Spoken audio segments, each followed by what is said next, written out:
com Eunice, mais um encontro com você, mais um encontro para nós aprofundarmos no nosso autoconhecimento. Assim, uma boa noite, um bom dia, uma boa tarde, porque cada um vai assistir esse bate-papo numa hora. Então, que tenhamos momentos agradáveis juntos, aprofundando o nosso autoconhecimento. Quando nós vamos falar sobre obesidade, sobre compulsividade, nós vamos falar de um desafio que aqui no Brasil, as últimas pesquisas apontam que mais de 20%, ou em torno de 20% das pessoas vivem esse desafio. E muitas pessoas, é um drama, para muitas pessoas é um drama, né? Eu vivi esse drama na minha vida e ainda hoje eu vivo sob controle, né? Um dia de cada vez, sempre me cuidando, e a partir do momento que eu comecei a entender as causas por trás desse movimento que me leva, ou que me levava e que me leva de vez em quando a ter certos comportamentos compulsivos, então eu posso direcionar melhor essa energia e canalizar esse momento, essa força, porque é uma energia, é um impulso que vem dentro da gente, de fazer algo que muitas vezes você não quer, que você sabe que você vai se sentir mal depois, mas no entanto essa força te leva, como um vício, uma dependência qualquer, a tomar certas atitudes que são destrutivas. Primeiro que nós sabemos que quem quer ter uma vida longa precisa entender que quem quer viver mais deve comer menos. E assim, o fato de tomar muito quer dizer que eu tenho uma necessidade maior. Uma pessoa que está bem consigo mesma, uma pessoa que tem vários aspectos da sua vida, como a sexualidade, o seu relacionamento consigo mesmo, o relacionamento com o mundo, né? Normalmente lida melhor com essa questão da nutrição. Já não precisa tomar tanto, só o suficiente. Então nós vamos começar a falar hoje sobre esse assunto, mas antes eu quero dar uma boa noite para as queridas que estão aí desde cedo, né? Oi Flavinha, boa noite, tudo bom? A Célia Cristina, o Eduardo, que estão aí no YouTube, a Lúcia Cristina, que chegou cedinho, né, Lúcia? Você e a Carla Arlais. Então, na verdade, esse nosso bate-papo é um bate-papo íntimo, para que é íntimo e público, né? Mas íntimo no sentido de falarmos de forma bem doméstica, digamos assim, porque meu objetivo é apenas ampliar o questionamento, ampliar o bate-papo, a reflexão sobre esse assunto que diz respeito a mim e a você, né, Carlinha? Não, Carla não, Flavinha, que talvez alguns de vocês a mais que estejam aí. Porque nós sabemos que nós temos, fisicamente, temos uma glândula chamada hipotálamo, que regula o nosso sonho, o nosso sonho, eu já estou com vontade de sonhar, né? Que regula o nosso apetite. E hoje nós temos vários fatores como o estresse, a ansiedade, o excesso de aditivos químicos, mas nós temos também as questões psicoemocionais. Hoje nós lidamos com uma questão que é a fome emocional. Quantas vezes nós comemos sem absolutamente nenhuma vontade de comer? Comemos impulsivamente, nos sentimos empanzinados ou sentimos que passamos da medida. Quantos de nós temos essa sensação que muitas vezes nós precisamos comer por mais alguém? Então é sobre isso que nós vamos falar. Não apenas sobre as questões orgânicas, físicas, mas o impacto das nossas emoções, o impacto do relacionamento que nós temos com nós mesmos e que nós temos com o mundo. Então a visão sistêmica, que é a ciência dos relacionamentos, né? Essa técnica maravilhosa, esse trabalho maravilhoso do Bert Hellinger, ele vem trazer algumas luzes.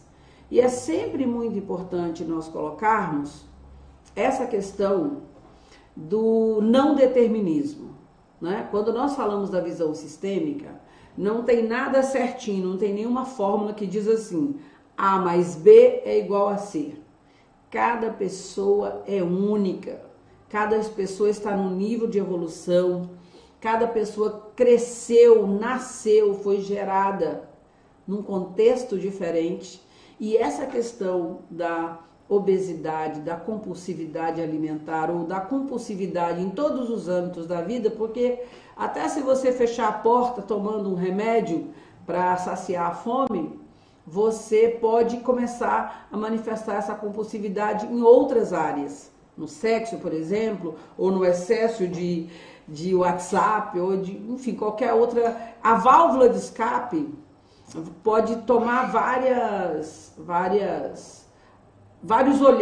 ela pode ir em várias direções, né? Então, o que importa é que a gente possa olhar e ver assim, qual é o meu padrão, né? Quando nós começamos o processo de autoanálise, quando nós estudamos as leis, as ordens sistêmicas, nós começamos a ver que existem certos padrões que se repetem e certas sensações, e nós começamos a falar, a chave caiu, a chave rodou, a chave girou, a ficha caiu, né? Então vamos lá. Seja por fatores genéticos ou por hábitos alimentares, a obesidade ela esconde muito mais do que aquilo que ela aparenta, né? E hoje nós sabemos também a questão do preconceito contra a obesidade, e não somente o processo de exclusão contra os obesos, mas com todos aqueles que não obedecem à ditadura da moda, né? Então, tem aquele padrão. Além da questão da obesidade de uma maneira geral, é importante nós entendermos que tem outros fatores também, né? Então, por exemplo, uma mulher brasileira, ela tem um perfil totalmente diferente. Mas nós temos uma ditadura da moda europeia, das mulheres esquálidas, das modelos, e eu conheço muitas pessoas lindas, simplesmente lindas, mulheres maravilhosas, que botam defeito nas suas pernas porque suas coxas são grandes, que se sentem gordas, que têm um transtorno de autoimagem, porque está sob a ditadura da crença do modelo perfeito, né? Então, quando eu me relaciono bem comigo mesmo, eu aperto o botão da ascensão e mando todos esses preconceitos para a luz, porque o importante é eu me sentir bem comigo mesmo, eu me amar, eu estar em paz comigo mesmo, eu me aceitar como eu sou. Agora, isso tem questões que vêm muito antes de tudo aquilo que a gente sabe dentro do convencional, que tem a ver com a nossa origem, né?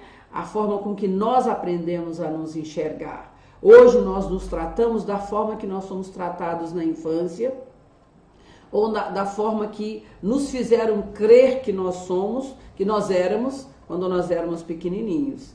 Então, essa luta que nós vivemos, vamos ver o que o Bert Helling fala sobre isso.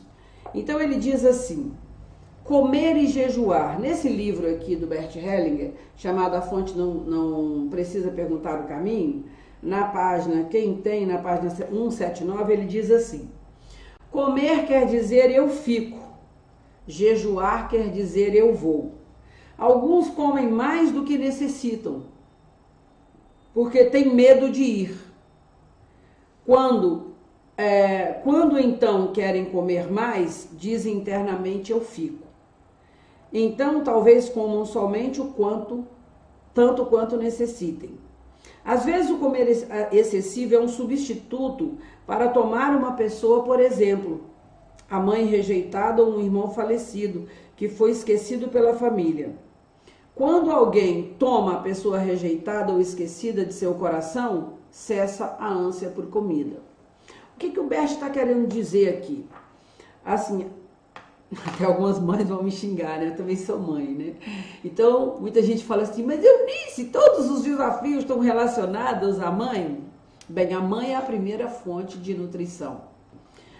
Então, muitos desafios que nós temos é por conta dos processos da nossa relação íntima com a nossa mãe nos primeiros momentos, né? Por que muitas vezes um filho se recusa a mamar? Qual é o padrão, né? Ele se recusa a tomar a nutrição que vem da mãe. Muitas mães, por exemplo, não querem amamentar. Eu lido com muitas mulheres e algumas delas, quando estavam grávidas ou que vieram me procurar, no início eu não quero amamentar. Eu não vou dar mamar porque também não quero que o meu seio fique deformado. Isso existe, gente. Ou outras não querem dar, sentem medo porque tiveram traumas também no seu período de lactação. Então, muitas mães com seus traumas ou precisaram ficar internadas. Então, não existe assim uma fórmula certinha que você pode dizer assim, ah, isso é isso. Quando nós colocamos uma constelação familiar, nós observamos qual é o fenômeno que acontece ali, que aflora para nos dizer onde foi que houve a interrupção do fluxo do amor daquela criança para com a sua mãe. Então, quando nós, por exemplo, o Bert fala muito sobre isso, que ele identificou, e eu na minha prática, nesses 17 anos como facilitadora de constelações, nós observamos muitas vezes isso, né? Mulheres que se sentem mais fortes do que os homens, e elas dizem para os filhos, não tomem nada do que vem do seu pai, porque o que vem dele não é bom. Então a criança toma muito da mãe, e ela come muito. E muitas vezes ela vomita depois, que esse é o padrão um dos padrões da bulimia, e depois ela vomita porque ela diz, eu sou fiel a você, papai. Porque as crianças precisam do pai e da mãe, e elas são normalmente fiéis. Ela é fiel à mãe e ela quer ser fiel ao pai. Então ela fica nesse jogo, muitas vezes, de tomar e negar, né? Existe também o padrão que nós já sabemos, isso é de domínio público de quem está no processo de autoconhecimento, que é a questão do sentimento de abandono. Eu me senti na primeira fase da minha infância, nos meus primeiros anos de vida, que a minha mãe não tinha, estou dando um exemplo, né? Que a minha mãe não tinha tempo para mim, porque tinha não sei quantos filhos, tinha que ajudar a prover a casa e aquilo. Então eu precisava me nutrir daquilo que eu não podia receber dos meus pais ou da minha mãe. Então eu criei um vazio muito grande dentro de mim e eu precisava suprir isso comendo. Só que, na verdade, não supre. Quanto mais, muitas vezes, a gente come, que esse é o padrão, eu já tive esse padrão, até eu identificar que eu tinha um sentimento de abandono muito grande dentro de mim, foi muito desafiante. Eu já passei por esse padrão, então posso falar com conhecimento de causa, né? Então, eu já passei tanto pela anorexia, quanto pela bulimia, como pela compulsividade alimentar. Então, comer demais, em outros períodos não comer absolutamente nada.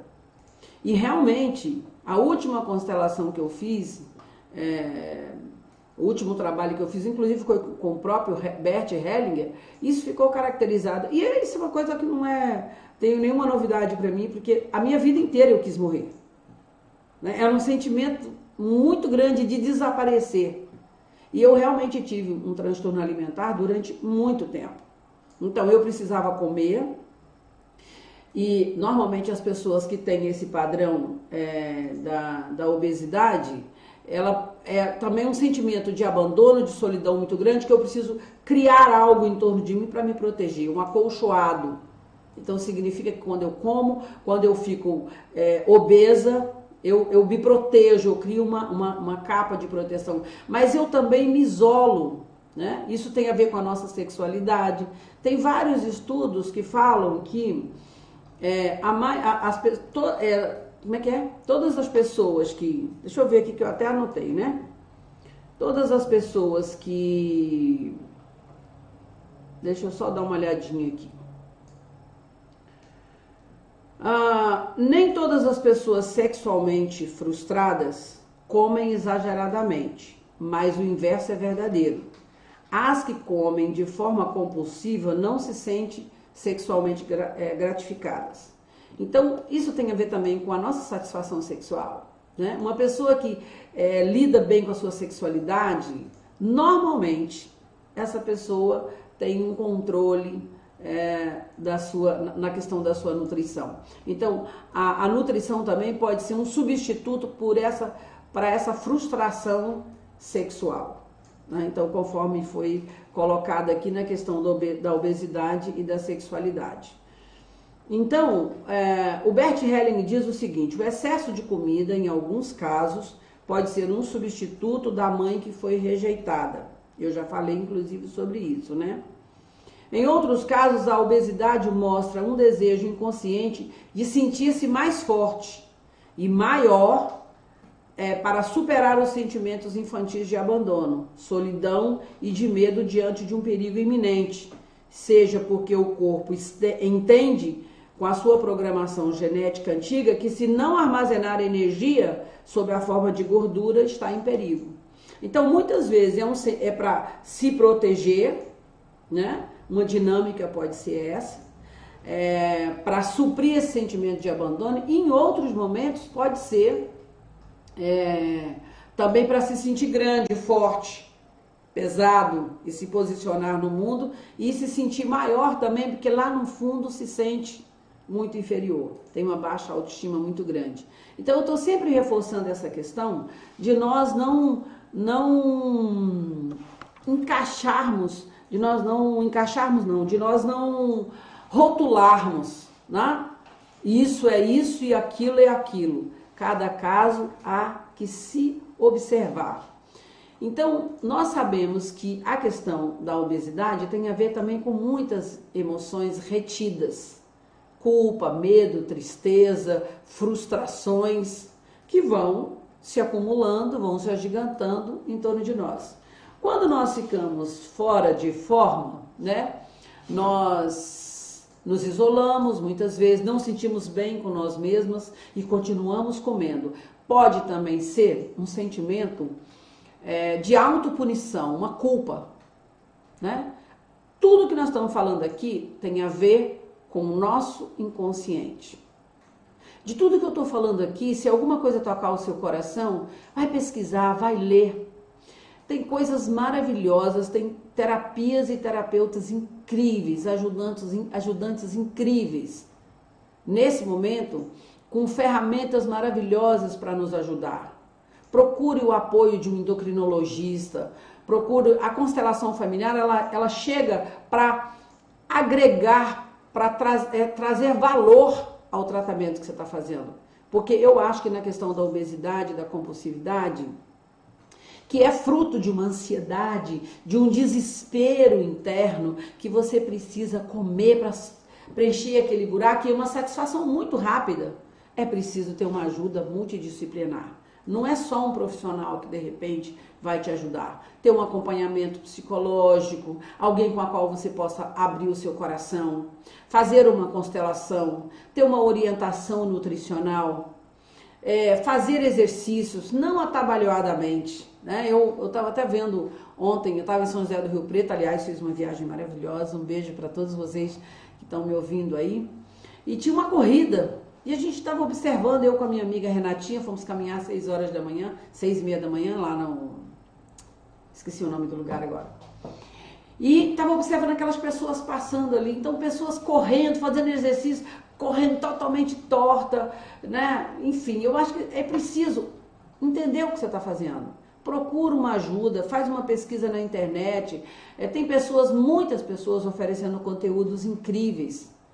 Porque se você, por exemplo, vai fazer exercício e você transfere essa compulsividade para o exercício, você faz durante um tempo e depois para. Você faz uma dieta forte, forte, forte e depois você para. E esse cuidado tem que ser um estilo de vida. Não pode fazer e parar, né? Se a gente não come um dia e para de comer 2 meses, né? Então o exercício, a observação, o tomar água, né? Os elementos que compõem o olhar para as suas dores emocionais, para as suas questões psicoemocionais, são muito importantes. Vamos ver se tem alguma pergunta aqui. Sim, a Rovena está dizendo um vazio emocional. É isso aí, filha. Sempre delícia te ouvir. Grande beijo. Fabi Paredes, oi querida, que delícia. Isso aí. Meu amor também tá aí, né? Cícero, que bom, isso aí. Nossa, me identifico demais com você porque fui abandonada pela minha mãe e recentemente pelo narcisista do pai do meu filho. Eulália, boa noite, isso aí. Niva Tocói, minha filha é adotiva, ela usa o tamanho como demonstração de força. Eu como pouco, mas tenho muita coisa que me encaixo. Boa noite, Helena, isso aí. Tem alguma pergunta aí? Estamos no Instagram também? Tem alguma pergunta? Nem deu boa noite para vocês aí também, né? Eu sempre quero lembrar que eu estou aqui oferecendo esse momento como um bate-papo, como uma reflexão. Nós não estamos aqui dizendo para vocês o que é, o que não é. Só estou dizendo para você, olha, se autoconheça, leia livros, estude, pesquise. Eu já passei por isso tudo e é uma tortura. Eu já sofri de bulimia. Graças a Deus eu me sinto curada há mais de 2 anos ou 5 anos, 3 anos, não sei quanto tempo, que eu não tenho esse sintoma, mas durante muitos anos eu sofri desse padrão da bulimia, essa questão da anorexia também. Eu já fiz jejuns, para vocês terem uma ideia, eu já fiz o processo de viver de luz várias vezes, muitos jejuns de 40 dias, né? Enfim, e isso tem a ver com essas dificuldades, inclusive de lidar com a vida, com as questões da vida, né? Então a gente tem que olhar. Então pesquisa, leia, procure um bom terapeuta. Quando você for procurar uma pessoa para te ajudar, se você não conhece, vá, assista primeiro uma constelação, depois se você sentir que essa é a pessoa que pode te ajudar, você vai fazer. Mas não delega para os outros, porque um terapeuta vai te ajudar, não é? Mas tem um trabalho do dia a dia que só você pode fazer, ok? Então vamos ver aqui o que mais que eu anotei aqui, que é importante a gente colocar. Se vocês tiverem alguma pergunta, né, vocês podem fazer aí que eu vou poder responder se tiver ao meu alcance. Quero também falar para vocês uma coisa que foi muito importante para mim, o seguinte: eu observo, quando eu estou praticando yoga, quando eu estou fazendo coisas que me dão prazer, se eu medito, faço as minhas práticas espirituais, cada um de acordo com o seu caminho. No meu caso, né, a prática dos decretos, eu sinto que eu fico preenchida. Eu não sinto essa vontade desesperada de comer, né? Mas se eu não cuido da minha energia, essa ansiedade bate de forma bem descontrolada. Então eu preciso estar fazendo os meus cuidados, porque senão eu vou buscar uma compensação na comida por aquilo, pela minha insatisfação. Eu já observei no meu caso, em muitos casos, que assim, diante da menor insatisfação, um doce. E eu me lembro que na minha infância, isso era comum lá na roça, no interior onde eu morava, quando a criança chorava, a primeira coisa assim, dá um copo de água com açúcar. Então isso vai sendo programado, porque muitas vezes as mães têm 4, 5, 10 filhos, 8 filhos, não, antigamente, né? Hoje em dia tem 1 ou 2, né? Mas tinha aquele monte de filhos. Então muitas vezes as mães não conseguem interpretar o significado do choro. Chorou, bota o peito na boca, né? Sem perceber qual a necessidade da criança. Às vezes a criança só quer um colo, para a mãe dizer assim: oi meu amor, eu tô aqui, eu vejo você, eu tô aqui presente. Às vezes é só isso. Então, uma das coisas que eu aprendi também, nesse livro que eu li, que eu recomendo para vocês, é ler o livro As 5 Linguagens do Amor. Porque esse livro é um livro muito bacana, porque ele mostra assim que cada um tem uma linguagem. Tem pessoas que o tanque delas enchem com elogios, tem outras com tempo de qualidade, tem outras que o tanque dela fica cheio, o tanque delas fica cheio recebendo presentes. Então, às vezes, o seu filho pequeno, né, ou o seu parceiro, ou você mesma, você pode falar para o seu parceiro: olha, o meu tanque fica cheio quando você me percebe, quando você me elogia, você fala que meu cabelo está bonito. Então eu me sinto vista, porque às vezes o seu parceiro compra presentes, ele faz o melhor para você, o melhor que ele acha, mas não é a sua linguagem. Então, gente, o autoconhecimento e conhecer o outro também é essencial para as boas relações. De que forma a constelação pode nos ajudar? Ela pode nos ajudar identificando, caminhando ou trazendo à luz através da fenomenologia qual é o padrão ou onde foi que houve o bloqueio do fluxo do amor que impede que eu me sinta bem comigo mesma, que eu me aceite, que eu me sinta merecedora de um lugar dentro da minha família. Porque o que é uma visão sistêmica? A visão sistêmica é aquela visão que entende, que compreende que as doenças, que os sintomas são da família, são do sintoma, são do sistema. Não é só uma pessoa isolada que está apresentando um sintoma. Então, quando tem um sintoma, por exemplo, de uma pessoa obesa dentro do sistema, todas as pessoas olham para aquela questão que ela representa. A obesidade sempre está ali representando algo que todo o sistema precisa ver. E uma coisa muito importante, que eu não falei, mas é importante falar, que às vezes o comer demais, a compulsividade alimentar, está relacionada a uma fidelidade oculta. E isso já ficou muito claro em muitas constelações. Eu mesma já tive a oportunidade de presenciar e de identificar isso. Uma identificação com, por exemplo, vamos dizer assim que um tio morreu por inanição, por conta da guerra ou uma situação que tenha acontecido com o pai de alguém, e isso não é nem falado na família, mas esse fenômeno, esse fato pode estar trazendo implicações para um filho ou para um neto hoje. Então esse comer demais é assim, eu como por você, você não pôde comer, mas eu como por você, entendeu? Então às vezes o comer demais é o comer por alguém. Eu como que assim eu fique igual a essa pessoa. Eu trago essa questão que não foi vista. Um dos casos assim que mais me impressionou foi de uma pessoa que ela tinha compulsividade alimentar. Ela veio fazer uma constelação. Depois disso ela emagreceu 45 quilos, né? E durante a constelação aflorou uma informação, caiu uma ficha para ela mesma, que o pai dela, né, a avó era muito brava e controlava a comida da casa.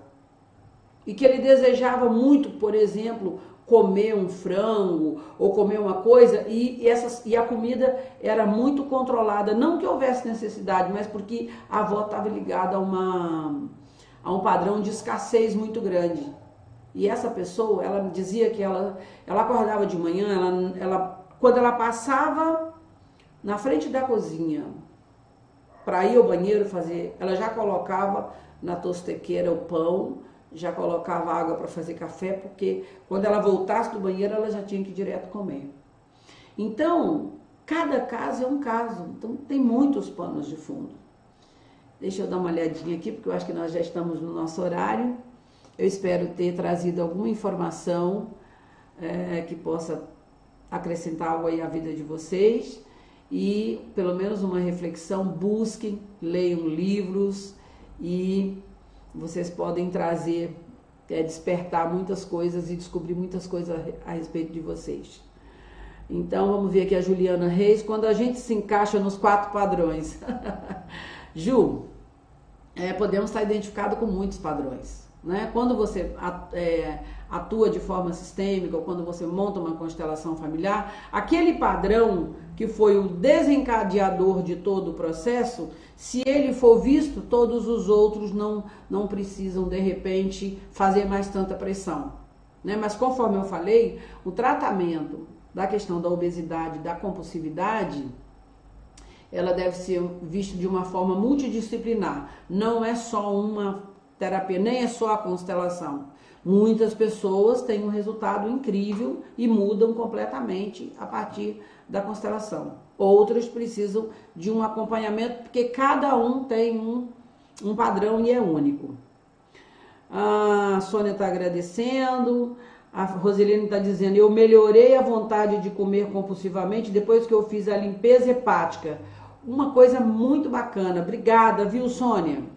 Limpeza do fígado e da vesícula, vocês podem também fazer, é um recurso maravilhoso. Eu já acompanhei, assim, mais de, acho que umas 200, 300 pessoas ou mais fazendo a limpeza hepática.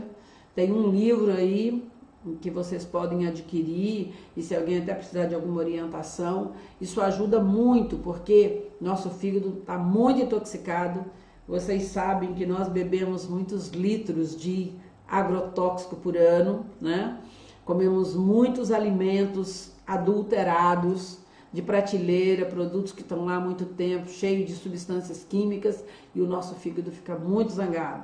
Então, quando nós limpamos o nosso fígado, o nosso corpo funciona muito melhor. Eu já tinha diagnóstico para tirar a vesícula, mas eu falei, não vou tirar. E eu fiz a limpeza hepática várias vezes e com um resultado maravilhoso. Claro que eu me cuido, né? Não abuso de coisas indevidas. Nilva Tocói, gostei muito, fui indicada por minha irmã Neuza Mendes. Ah, legal. Como é essa questão alimentar de trazer o irmão morto? Sou a 5ª filha e 3 abortos da minha mãe. De que forma afeta os vivos? Boa noite, querida, gratidão pelo tema. Muitas vezes, né? Não. Os excluídos, o amor que gerencia o sistema, é Juliana, né? Ele exige que os excluídos sejam representados. Então, muitas vezes, nós trazemos, ou nós olhamos, tem até um livro muito bacana que diz assim, Olhando para as Crianças. Eu acho que é Olhando pelas Crianças o nome do livro, se não me engano. E o Bertin fala que um dos objetivos da constelação familiar é tirar as crianças da beira do abismo. Porque as questões que não são vistas pelos pais, os filhos olham, ok? Então, às vezes, essa compulsividade é porque eu tenho que representar, um exemplo, um irmão que foi esquecido na minha família. Eu vou falar de um caso meu pessoal. Durante muito tempo, eu sempre tinha a sensação que eu tinha que comer por 2. Eu até falei isso quando eu fui trabalhar minhas questões, né? Eu sempre tinha a sensação, eu comia, estava satisfeita, mas eu tinha que botar uma segunda vez, porque eu tinha que comer como se fosse para homenagear alguém. E realmente eu fui detectando que no meu caso particularmente tinha várias questões de exclusões que precisava ser visto. Então pode ser que uma pessoa tenha que representar os abortos que não são vistos. E uma das formas é a compulsividade, é preencher aquele buraco que tem ali. A mesma emoção que os excluídos sentiam é representado por um membro da família e normalmente por um filho ou por uma criança. Márcia Naine, boa noite. Lúcia Cristina, meu filho está obeso e eu tenho a nítida sensação dele estar nessa fidelidade oculta. É do meu pai por carência, como também a carência do pai.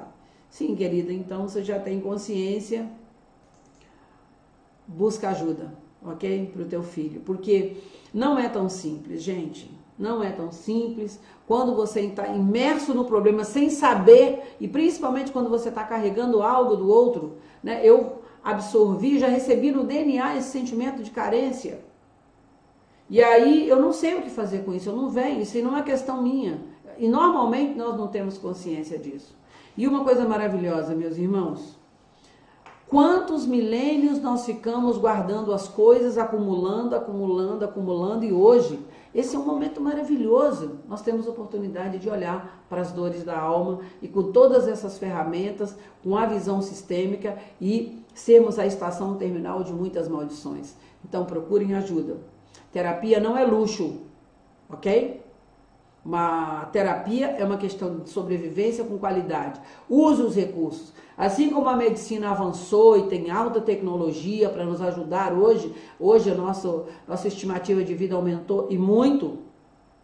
Então, procurem ajuda, ok? Procurem ajuda para administrar as coisas que você se sente impotente. Tem muita gente boa no Brasil.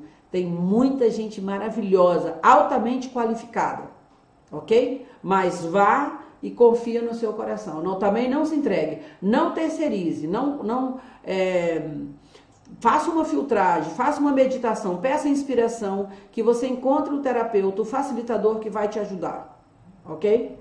Porque também tem muitas coisas misturadas com isso tudo. Ótima reflexão, Daiane Gabriela. Constelei ontem justamente a minha questão da compulsão. As coisas estão fazendo mais sentido. Ai, que bom, Daiane, que legal. Como é o nome do outro livro citado? É As 5 Linguagens do Amor, ok? Tem as 5 linguagens do amor para criança, para adolescente, para casal, enfim. A questão é ele aceitar ajuda. Veja bem, mãe, vá você procurar ajuda. Se ele for menor de idade, normalmente as questões não estão com os filhos, ok? A questão estão com os padres. Então, se ele for maior de idade, tudo bem, mas se ele for menor de idade, você pode ajudar o seu filho, ok? Eu quero deixar um beijo para todos vocês, agradecer a oportunidade e vamos dar um beijo para vocês que estão no Instagram também. Hoje nós estamos sem assessoria da Tamires, então nossa comunicação ficou meio truncada. Beijo para vocês todos, uma noite maravilhosa, um dia maravilhoso, uma vida maravilhosa, com muita saúde, muita alegria e podendo saborear todos os sabores da vida, ok? Porque aquele que está se relacionando bem consigo mesmo, que desfruta da sua própria companhia, que aprendeu a se amar, se olhar, observar seus sentimentos, pode saborear essa vida maravilhosa, ok? Então, permaneçam com Deus. Até o nosso próximo encontro. E amanhã tem café da manhã com Saint Germain.